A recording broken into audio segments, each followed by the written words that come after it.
Hey, everybody. In the next few episodes, I want to go through and break down the overturning of Roe v. Wade and a lot of misconceptions between really Roe v. Wade and just abortion bans in of itself. And the first one I want to attack, and I think the most important for us to understand, is the overturning of Roe v. Wade. Now, there's a lot of misconception, a lot of misunderstanding around the overturning of Roe v. Wade. A lot of people believe that because Roe v. Wade has now been overturned, that this is an overreach of the government's authority, that they shouldn't have had any choice to overturn Roe v. Wade. And I think that's completely wrong and really backwards and twisted. And what we need to do is take a step back. And if you do know something about Roe v. Wade and the decision, let's just pretend for a second that you don't, and let's try to be open minded about this, because I think this is something that, you know, even myself, a lot of things I look at on especially this topic, and I see it, and I feel one way, but then I realize that maybe it's not quite the way that it was painted out to be by social media, and a lot of the information people are getting is from social media. That's just that's everyday life for a lot of people. We're all on social media and we see these memes and posts going around kind of scaring us about the overturning of Roe v. Wade. So first let's back up and look at Roe v. Wade and what it is. What is Roe v. Wade? What's the history behind Roe v. Wade? Well, back in 1973, if I have that date correct, 1973 is when Roe v. Wade went into effect. And what this was it was a lawsuit. Basically, just to kind of brief this down as much as possible, this lawsuit was basically to try to get the Supreme Court to not allow states, not allow the United States as a general, and the federal ruling for the federal court to stop states from putting any sort of bans on abortion within the first trimester. And so, what Roe v. Wade does for us, prior to it being overturned, what Roe v. Wade did from 1973 till June of 2022, what it did was it stopped states from allowing it stopped allowing states to put bans on abortion in the first trimester. So states were not allowed to say in the first trimester you are not allowed to have an abortion. States were not allowed to do that. Now they could put bans on second and third trimester. They could put these other bans, but they could not put the bans on the first trimester, and that's what Roe v. Wade did. So to understand what Roe v. Wade was, it was the Supreme Court having a ruling over the entire United States, the federal government saying that each state is not allowed to put a ban on something specific, which was the first trimester, and that's it. Roe v. Wade didn't protect abortion overall. It didn't state that they weren't allowed to make any bans on it, but it was just kind of a middle grounds of you're not allowed to put bans on the first trimester. Now, what started to bring this up recently is there's a lot of states like Texas, and I think even Mississippi might be one of them, quite a few, and Tennessee. A lot of these states started bringing up concerns with Roe v. Wade because they wanted to put actions into place to say, okay, well, we draw the line at the heartbeat. We say that you cannot have an abortion at the point of a heartbeat. Now, Roe v. Wade would have restricted that in many ways because the heartbeat happens within the first trimester. The heartbeat was too soon. So Roe v. Wade then blocked that. You were not allowed to put bans on on abortion, up to the point of a heartbeat. You weren't allowed to have bans on that. And so this raised a lot of questions with Roe v. Wade, and it's really been going on for quite some time. But I think that's mainly what really brought this up to a bigger scale as of recent, was that a lot of states were not allowed to put bans that they morally felt they should have the right and really feel obligated to put bans on those things. But the Supreme Court had this ruling of Roe v. Wade that rejected them of those rights to put these bans on abortion. So understanding that and understanding what this was the Supreme Court holding power over all of the states. Now, with taking Roe v. Wade and completely overturning it and saying, you know what, Roe v. Wade is no more. We are destroying this law, because even Ruth Bader Ginsburg understood that Roe v. Wade was a flawed law. And now RBG was very liberal. Anybody who knows who RGB is and knows what she stood for, she was an extremely liberal Supreme Court justice. But even she understood how flawed this was, because it took power away from each state being able to really put legislation into place that a majority of that state, a lot of those citizens may feel that that's what should have been done. So what Roe v. Wade was doing was restricting, in a lot of ways, it was restricting states, and specifically, it was restricting a lot of citizens, their kind of their votes. It was restricting them from being able to put laws into place that the citizens themselves in each of these states felt that should be banned. And so they're voting for somebody who's pro-life, but that person who's pro-life in their local government and their state government can't even put any bans on it. So now overturning it, what it does, all this does is it just says the Supreme Court now, we, as the Supreme Court, cannot rule over this. This abortion is not a constitutional right, regardless of what anyone tells you. There is nothing in there that says that you have the right to murder an unborn child. There's no sort of right there. What this is, it is complete. It's murder, and so that's why the Supreme Court, rather than banning abortion itself, the Supreme Court said we have no right to tell the states that they can't put any bans for themselves. Therefore, the Supreme Court, the federal government, removed that right from themselves. The federal government said, "You know what? We're removing our own power." So this idea that they're overreaching their power is completely false. But also another misconception with Roe v. Wade being overturned is that it's banning abortions nationwide. This isn't the case. Overturning Roe v. Wade, it doesn't ban anything. It doesn't ban abortions. What it does is it's turning that power over to the states. Now states can now ban abortion up to the heartbeat, up to first trimester even. So now it gives the states more power, which means you as a voter, whether you are pro-life or pro-choice, pro-abortion, however you want to view it. I'll say pro-choice to keep this more neutral. But whether you're pro-life or pro-choice, you now have more power because you can vote for those people who are directly in power over your state. Now, if you ask a pro-lifer like me, uh, I guess I'll get to that in just a moment. But regardless, this is great.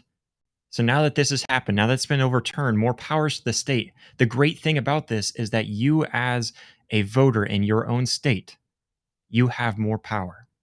You have more power to say that we should have rights to abortion for as long as you want to say. That's a great thing for pro choice. It's a great thing for pro life because you also can say, we do not want abortion whatsoever. Or you can say, we want abortion, but we still want exceptions for X, Y, and Z. And those will be topics that I'll get to in another episode and in another time. But to understand the great thing about this is that for both sides, this is a win because you now can go and you can vote directly in your own states, which you have a lot more power in. You can go and vote and have your own state really draw lines where you want them to draw a line, regardless of what side of the aisle you're on. This does not ban abortion nationwide. This is a misconception and a misunderstanding. This is something that many people don't understand because they don't understand what Roe v. Wade really was and how it's really the federal government keeping a lot of that power to themselves, where now overturning Roe v. Wade releases that power. Now, how is this bad? Now, this could be bad because your state already has their election done where whoever it is that's making these laws in your state is already elected, and so therefore they've already put these laws into place. So I suppose that could be bad that, for a pro-choice, that now we look at it and we say, well, we don't really have a choice now. They've already been elected. Now that's not completely true because you can try to reelect someone in the future that will change those laws and get those laws that you don't like removed either side of the aisle again. So for a pro-choice person, this might be bad because now abortion is going to be banned in your state. The good thing for you is that you can still go on to another state and still have an abortion in many cases. So it's really not a huge downfall for you. But the bad thing for pro-lifers is that we really haven't won. For those like me, I believe that there should be no exception for abortion. Now, there's really no argument for this. I believe that that science really proves that life begins at conception, and I cannot see another line to draw that makes the most sense and is most consistent.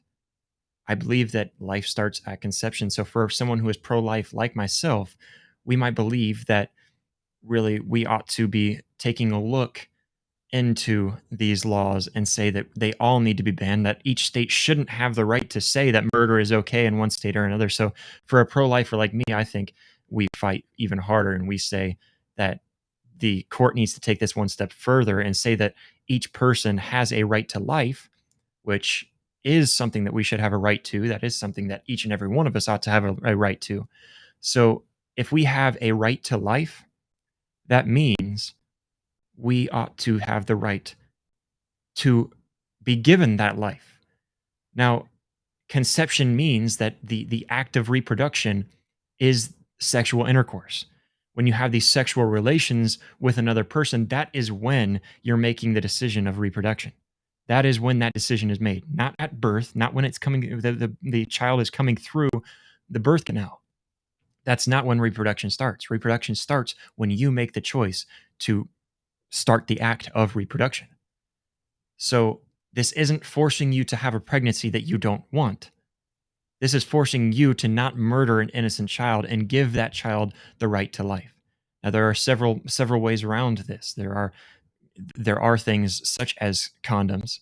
There are things such as birth control and Plan B, and even going a step further into abstinence, that you refrain from sexual relations unless you are ready for that. I think anyone who is on the pro life side would agree that that's really where we're at when we are engaging in sexual relations, is that we understand that there could be the option that, or that there could be the possibility that this reproductive act can reproduce. We have to all take ownership of that, regardless of what side you're on. You have to take ownership of that and understand that what you are doing could possibly reproduce a child. Therefore, are you ready for the outcome if it goes the other way? Because murder is not a choice. It shouldn't be a choice. So we have to understand that and break that down. Now, if you were to go into, so let's say that does happen. Now, abortion is completely banned all across the nation. You're not allowed to kill an innocent child and as an unborn child. So let's say that that's the case. Now you say, well, what am I supposed to do if that possibility does arise where I'm now pregnant? I don't have abortion to rely on. I was too late to the other methods of keeping myself from being pregnant. Now what do I do? Now you go into abortion, into adoption.